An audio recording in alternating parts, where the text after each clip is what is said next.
everybody. Welcome to another Autumn 2013 SWAT review. My name is Kate, otherwise known as Narataki. And I'm Alan, otherwise known as C-Suite. We are from ReverseThieves.com. You can go there to get blog posts, our monthly Speakeasy podcast, as well as other SWAT reviews for the new season. And this time, we are looking at the first episode of Samurai Flamenco from Studio Manglobe, and it is streaming on Crunchyroll.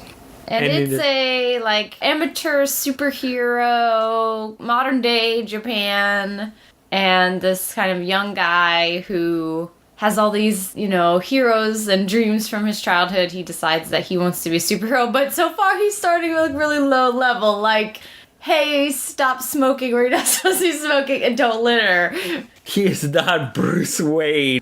He pretty much gets his bum handed to him every time so far. Even when going against drunks and middle schoolers. And during his sort of first mission, let's say, he meets this police officer, Goto, who... I mean, we don't know a lot about Goto, but he seems a little, disillusioned a little bit, with being a police officer, and I think he sees a little bit of himself in Hazama, who is the younger guy who wants to be the superhero, because at the beginning, before he even meets him, he's asking, hey, do you think that, Kamen Rider is breaking the law with his helmet, or does his, mask count as his helmet? So you can tell that he has a little bit of that love for the Sentai hero too. And I feel like you kind of get this, he has a sympathetic rapport, and he always keeps saying, if you just compromise your dreams, you won't get everything that you want, but at least you'll get something manageable. And that seems to be his general, But you can see that, he's on a certain level, he's you can do it. Yeah, Hazama is very sort of naive and wide-eyed and really, thinks that he can change the world by doing this thing. And, it's Goto almost a little bit living through him. Okay, I'm not gonna, turn you in for doing this or anything, but you need to, be careful and stuff.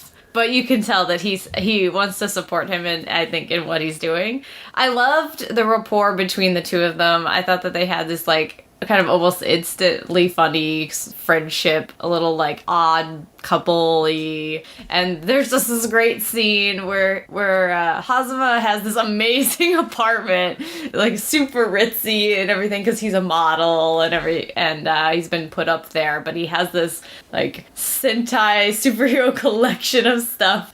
He has this giant screen that he watches the shows on, and at some point him and Goto are watching one of the movies together, and they're just sitting exactly the same way on the couch. And they're Goto's man, there's some tear-jerking moments in this film. I'm kind of curious where they're going, because is it just going to be... I mean, it can't just be Hazama getting his ass handed to him week after week. I mean, they have to go somewhere with this. Yeah, the first episode was pretty silly, but after the credits, there was a little bit more, so don't miss that if you watch the first episode. But there was this figure on the roof that was shadowed, so I could tell that there was going to be more to it. And he seems to take interest in Hazama. Because, of course, Hazama starts to become this, internet sensation. That's what you start to see after the end credits, is that people are filming him and running into him, and people are starting to talk about it. It's, almost viral, that, hey, there's this guy going around this town stopping people from doing really random things, but he's all dressed up.